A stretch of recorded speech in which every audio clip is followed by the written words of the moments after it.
안녕하세요. 오늘도 사연살롱을 찾아주셔서 감사합니다. 저는 50대 중반의 여성이에요. 가난한 집에서 자라서 학교를 제대로 못 다녔어요. 아빠도 일찍 돌아가셔서 엄마 혼자 계셨기 때문에 저도 같이 일해서 돈을 벌지 않으면 먹고 살기가 너무 힘들었거든요. 그래도 좀 더 일다운 일을 하며 돈을 벌려면 공부를 해야겠다는 생각이 들더군요. 저는 낮에는 엄마와 함께 농사일을 하고 밤에는 공부를 해서 고등학교 검정고시까지 합격을 하고 좀 더 욕심이 생겨서 대학을 가고 싶었죠.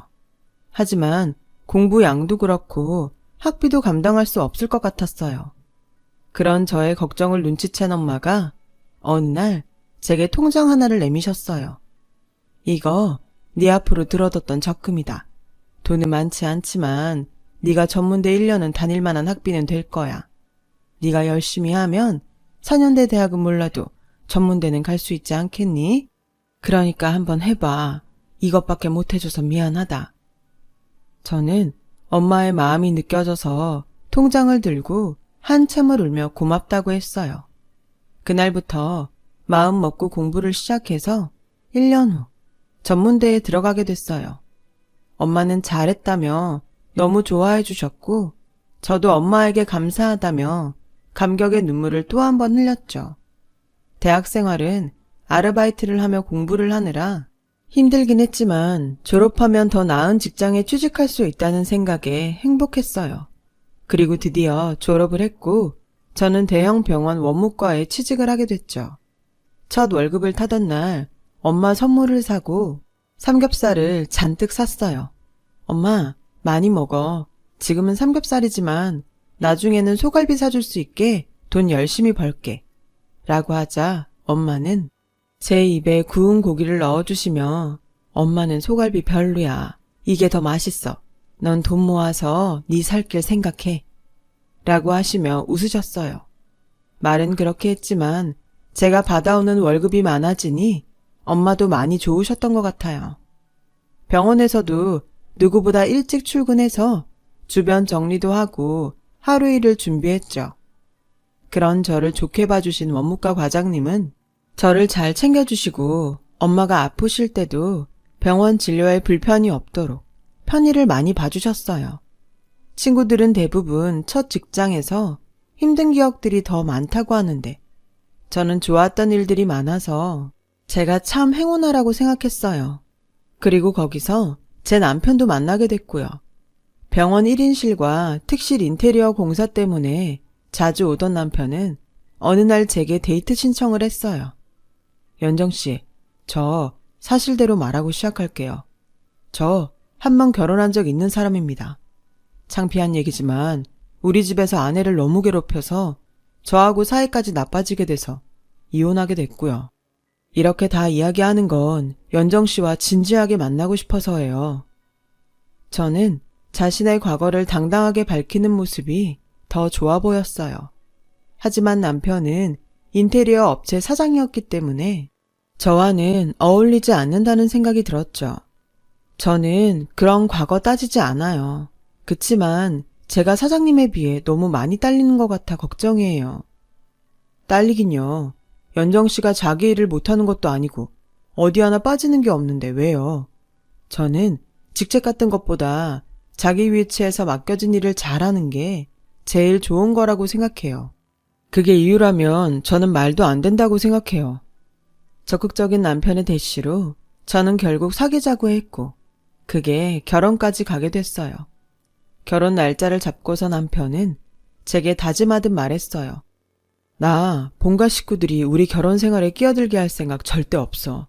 그러니까 내가 우리 가족 초대하지 않는다고 섭섭하게 생각하지 마. 무슨 말인지는 잘 알겠어. 그래도 결혼인데 부모님들을 뵈야 되지 않아?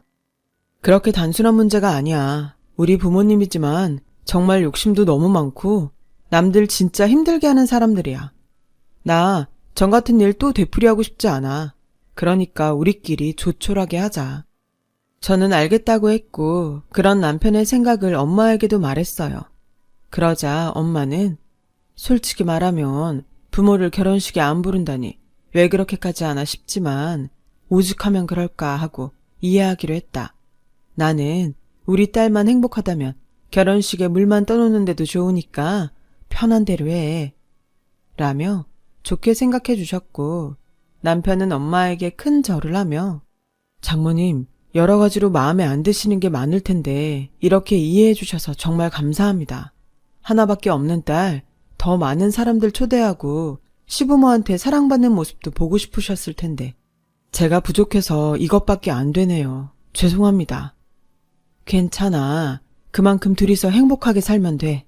절대 우리 연정이 힘들게 하지 말고 연정이 부모 잘못 만나서 지금까지 한번 펴보지도 못하고 일만 죽어라 한 애야. 그러니까 자네가 책임지고 편하고 행복하게 해줘야 돼.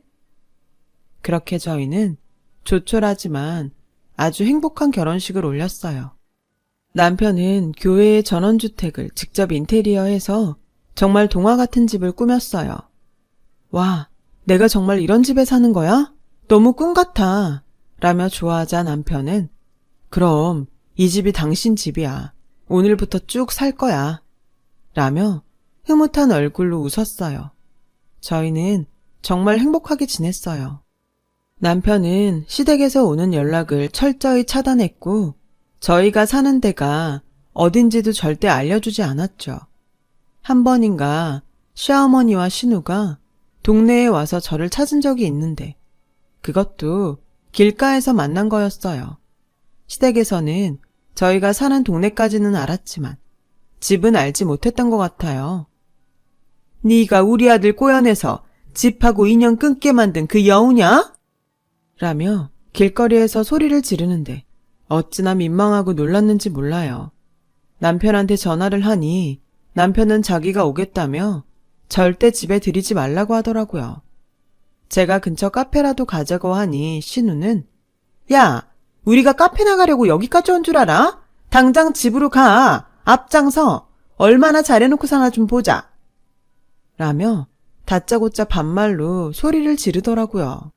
지나가던 사람들이 다 쳐다보고 집집마다 다 창문 열고 내다보는데 정말 너무 창피했지만 버틸 수밖에 없었어요. 집에 가는 건 제 마음대로 할 수 있는 게 아니에요. 그 사람이 근처 카페로 모시라고 했거든요. 라고 하자 두 사람은 막무가내로 저를 붙잡고 흔들며 남자 하나 완전 흘려놓고 멀리 마음대로 못해. 그걸 변명이라고 해? 얼른 가자고. 빨리 앞장서. 라고 하는데 남편이 왔어요. 그만하세요. 이게 대체 뭐 하는 짓이에요? 이런 사람들한테 내가 우리 사는데 알려줄 것 같아요? 당장 가요. 아니면 경찰에 폭력행위로 신고할 테니까. 라며 호통을 치자 그제야 제 팔을 놓고 가버렸어요. 저한테 나중에 두고 보자는 말도 잊지 않았죠. 남편은 안 되겠다며 당장 집을 내놨어요. 저는 꿈에 그렸던 집을 파는 게 너무 아까웠어요. 우리 그냥 여기서 살면 안 돼? 당신이 오늘 그렇게까지 말했으니 어머니나 아가씨도 안 올 것 같은데? 당신이 몰라서 하는 소리야. 이 동네까지 찾아왔으니 다음엔 우리 집으로 올 거야. 라며 결국 집을 팔았고 저는 아쉬워하며 이사를 해야 했어요. 새로 이사한 아파트도 남편이 정성껏 꾸며서 정말 예뻤어요. 제가 너무 아쉬워하니 남편이 더 신경 쓴 것 같더라고요. 저는 그런 남편 마음 씀씀이가 너무 고마웠죠. 이렇게까지 안 해도 되는데 고마워. 라고 하자 남편은 아니야. 다 우리 집 때문에 이렇게 된 거잖아. 당신만큼은 상처받게 하고 싶지 않아. 라며 제 등을 쓰다듬어 줬어요. 저희는 아파트로 이사하고 1년 정도 행복한 신혼생활을 했죠. 그러던 어느 날 남편이 심각한 얼굴로 제게 의논할 게 있다고 하더군요. 그런 모습을 처음 보는 거라 굉장히 긴장했어요. 사실 이혼한 그 사람한테서 연락이 왔어. 재혼해서 뉴질랜드 가는데 남자가 아이를 싫어한다고 재현이를 데려가라고 하네. 그 사람이 보육원에서 자라서 가족이 없어. 사실 엄마랑 사는 게 낫겠다고 생각해서 데려오고 싶어도 참고 있었거든. 재현이 우리랑 같이 살면 안 될까? 그런 걸 뭘 그렇게 고민하고 그래. 당연히 데려와야지. 당신 딸이잖아. 아빠가 이렇게 있는데 그런 걔가 어디 가겠어? 내가 그것도 이해 못할까봐? 라고 하자 남편은 내 손을 꼭 잡고 고맙다는 말만 계속했어요. 그렇게 저와 남편은 딸을 데려왔어요. 딸아이한테는 엄마가 아파서 치료받으러 멀리 갔다고 했죠. 내년이면 초등학교에 들어갈 나이인 아이는 자꾸 우리 눈치를 보더군요. 재현아, 이제 여기가 네 집이고 우리 집이야. 그러니까 마음 편히 가져. 하고 싶은 거 하고 갖고 싶은 거 있으면 말해. 라고 하자 아이는 눈물을 글썽이며 고개만 끄덕였죠. 아이는 순하고 성품이 밝아서 볼수록 정이 들고 예뻤어요.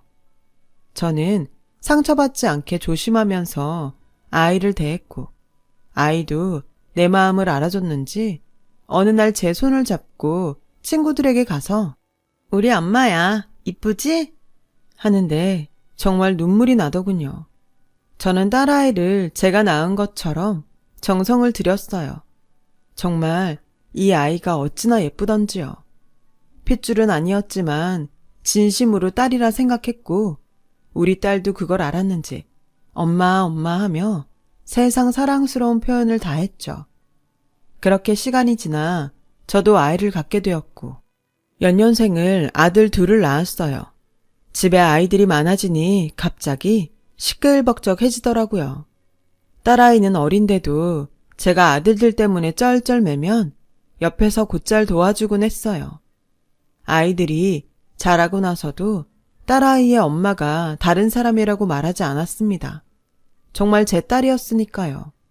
아이들도 누나를 잘 따랐죠. 아이들이 한참 자랄 시기에 정말 정신없었지만 참 행복한 시간이었어요. 그런데 딸아이가 대학에 다니고 아들들이 중학교에 갈 무렵 남편 몸에 이상이 생겼어요.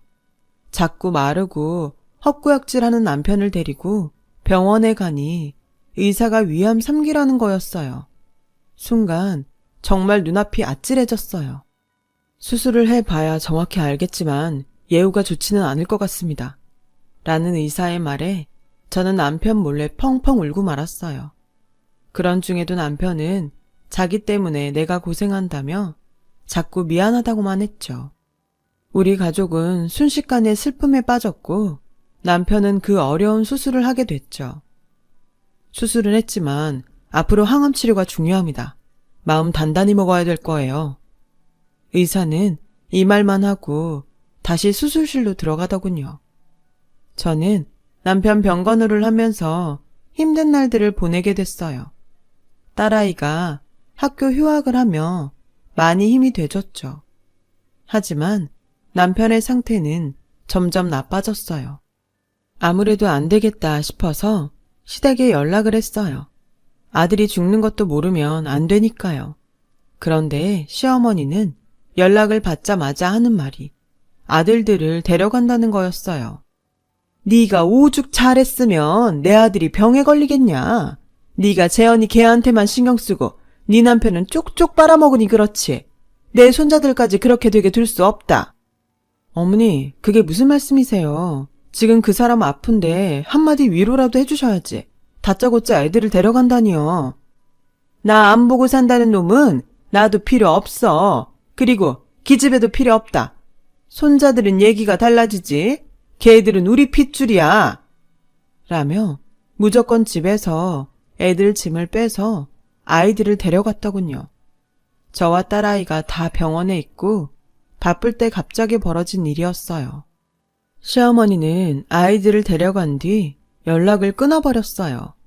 저는 아이들을 데려오기 위해 백방으로 수소문했고 결국 변호사를 대동해서 남편이 낳으면 다시 돌려보내겠다는 각서를 받았어요. 그때는 그 정도로 만족해야 했어요. 일단 남편 때문에도 너무 힘들었고 돈도 점점 바닥나고 있었거든요. 딸아이가 아르바이트로 생활비를 보탰는데 그게 또 제 옛날 모습을 보는 것 같아 얼마나 마음이 아팠는지 몰라요. 집안 형편은 점점 어려워지고 남편도 갈수록 나빠지기만 했죠. 그렇게 1년 정도를 버티고 있는데 갑자기 딸아이 친이모라는 분이 불쑥 저를 찾아왔어요. 딸아이 친모와 어릴 때 보육원에 버려지면서 혼자 미국으로 입양됐다더군요. 언니를 찾았는데 몇 년 전 뉴질랜드에서 사고로 죽었다고 해요. 그러면서 언니 대신으로 잠시만 딸과 살 수 있게 해달라는 거였어요. 대신 우리 집 병원비와 생활비를 보태주겠다고요.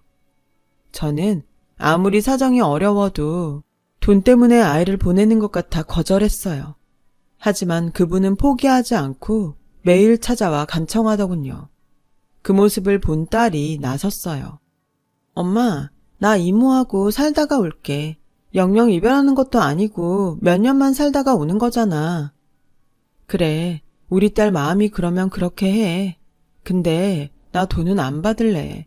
꼭 너하고 바꾸는 것 같아. 그런 말 하지 말고 받아.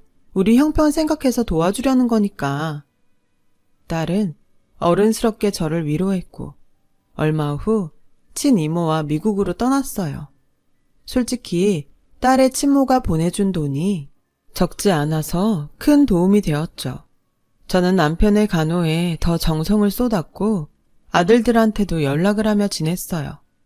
그런데 처음에는 자주 오던 아들들 연락이 점점 뜸해지더니 끊어지더라고요. 저는 남편 병간호를 하며 마트 캐셔로 아르바이트를 하느라 바빠서 이른 아침엔 이른 대로, 밤이면 늦은 대로 신경을 많이 못 쓰긴 했어요. 종종 연락을 해보았지만 돌아오는 답은 없었습니다.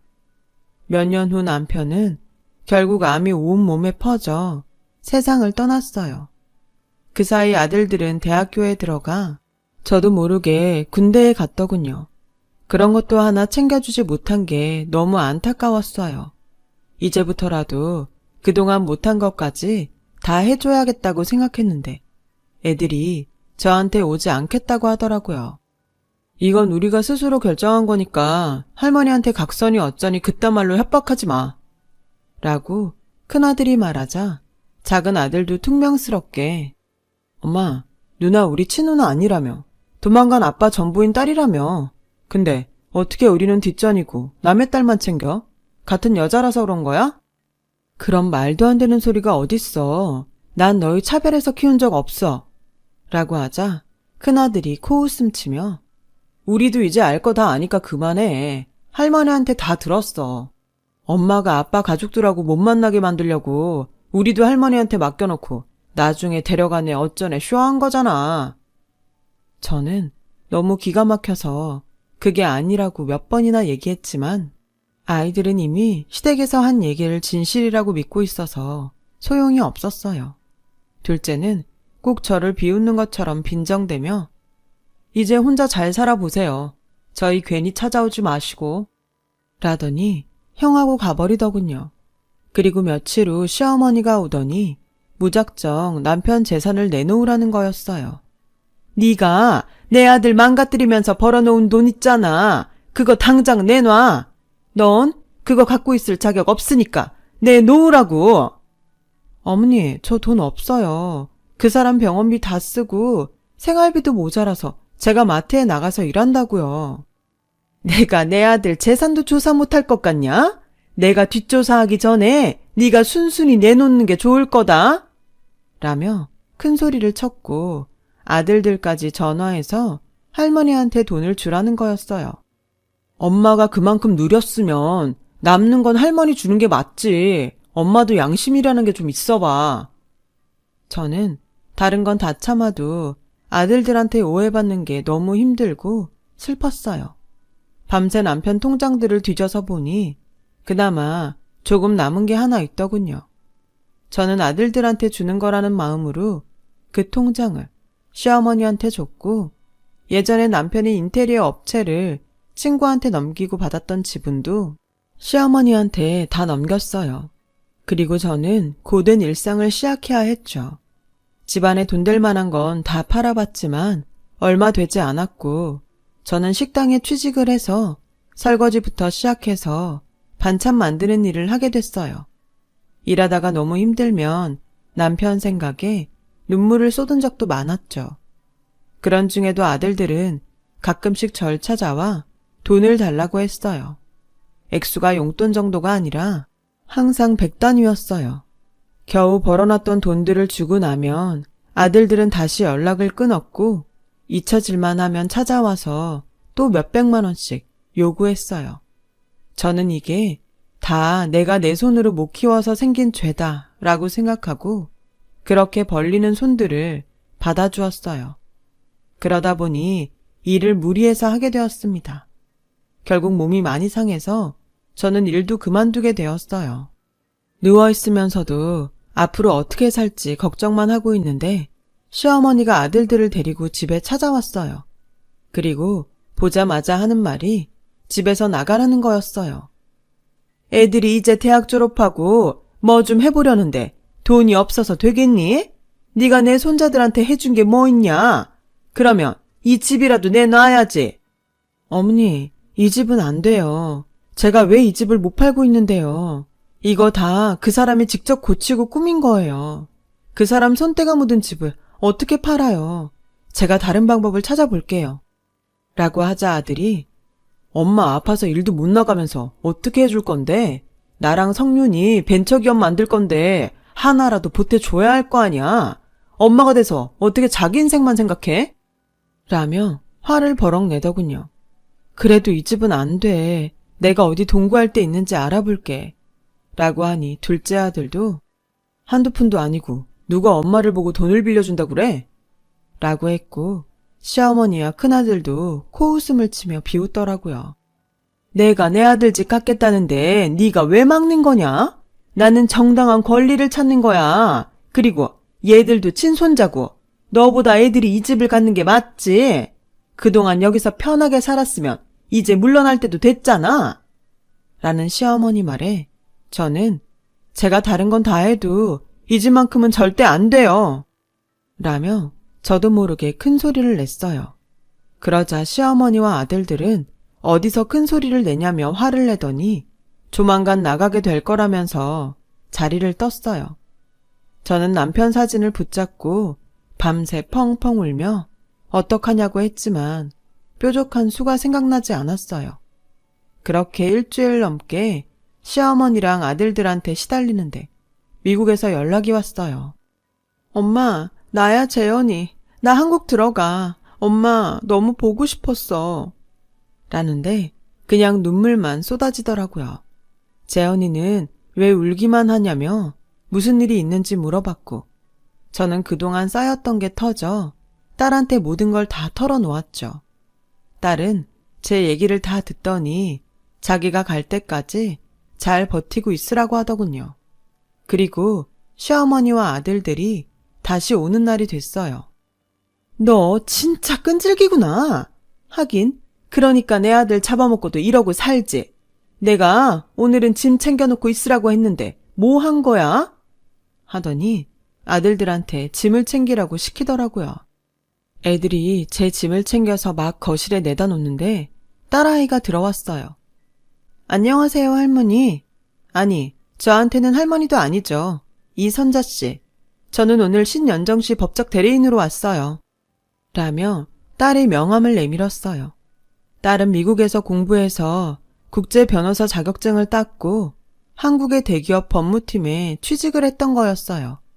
제가 이렇게 어려운 처지가 되자 딸이 그걸 알고 회사에 말해서 출근 날짜를 미루고 제 변호를 맡았어요. 이선자 씨는 이 집에 대해 아무 권리가 없어요. 이 집은 아빠, 김상호 씨 명의니까 상속인하고 자녀들한테 권리가 있고요. 그 권리는 배우자 1.5이고 자녀들은 각각 1인데 그동안 아들 김성진, 김성윤이 받아간 돈을 따져보면 두 아들도 이 집의 권리를 주장할 수 없는 상황입니다. 라며 아주 또박또박 조리 있게 말하더군요. 그 바람에 시어머니와 아들들은 질려서 한마디도 못하고 그냥 물러났어요. 저는 딸을 붙잡고 그동안 서름에 엉엉 울고 말았어요. 엄마, 걱정 마. 이제 내가 엄마 옆에 있을 거니까 아무 걱정 마. 그동안 공부 때문에 연락 많이 못했어. 너무 미안해. 라며 딸도 눈물을 흘렸어요. 그리고 딸은 엄청난 소식을 저한테 알려줬어요. 남편이 죽기 전 딸에게 따로 연락을 해서 맡긴 재산이 있다는 거예요. 할머니가 저러니 아빠가 미리 다 손을 써놨어. 남편은 제가 마음이 약해서 재산을 저에게 남겨왔자 어머님께 다 뺏길 줄 알고 따로 모아둔 재산을 딸이 독립할 수 있을 때가 되면 오픈하기로 유언장을 써서 맡겼다고 하더라고요. 엄마 잘 부탁한다고 하면서요.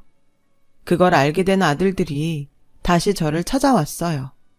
전하고는 태도가 많이 달라졌더군요. 엄마, 우리한테 섭섭한 거 있으면 풀어. 우리도 엄마한테 섭섭한 거 다 풀게. 이제 남처럼 살지 말자. 나는 우리가 그냥 남처럼 사는 게 좋을 것 같아. 너희도 내가 제대로 돌봐주지 못해서 섭섭한 게 많겠지만 난 그래서 내 힘을 다해서 너희가 해달라는 돈 다 해줬어. 그런데도 너네는 할머니랑 와서 이 집까지 뺏으려고 했잖아. 나 그건 절대 용서 못해. 이 집에서 날 끌어내려고 내 짐까지 쌌던 거 난 평생 잊지 못할 것 같다. 난 그런 친아들보다 내 딸 재현이가 더 좋아. 그러니까 너희도 너희끼리 행복하게 살아. 니네 할머니랑 오손도손 살면 되잖아. 라고 냉정하게 말하고 끊어버렸어요. 내가 키우지 못해 벌어진 일이었지만 할머니와 한통속이 돼서 저를 괴롭혔던 걸 생각하면 다시는 보고 싶지 않았죠. 그러자 아들들도 더 이상 저한테 오지 못했고 시댁에서도 더는 저를 괴롭히지 않게 됐어요. 그 이후 저는 딸의 보살핌을 받으며 잘 살고 있어요. 딸이 결혼도 해서 사위도 생겼고요. 딸은 해외 출장을 갔다 와서 좋은 데가 있으면 휴가 때 꼭 저를 데리고 간답니다. 그냥 제가 행복한 것만 생각하며 살려고 합니다. 이제 이렇게 마음 좀 편히 살아도 되는 거죠? 제 사연 들어주신 분들 모두 감사합니다. 다들 행복하시고 건강이 최고입니다. 건강하세요. 여러분, 사연 댓글에 응원과 현명한 조언 부탁드려요. 좋아요와 구독은 저에게 큰 힘이 됩니다. 오늘도 좋은 일 가득하세요.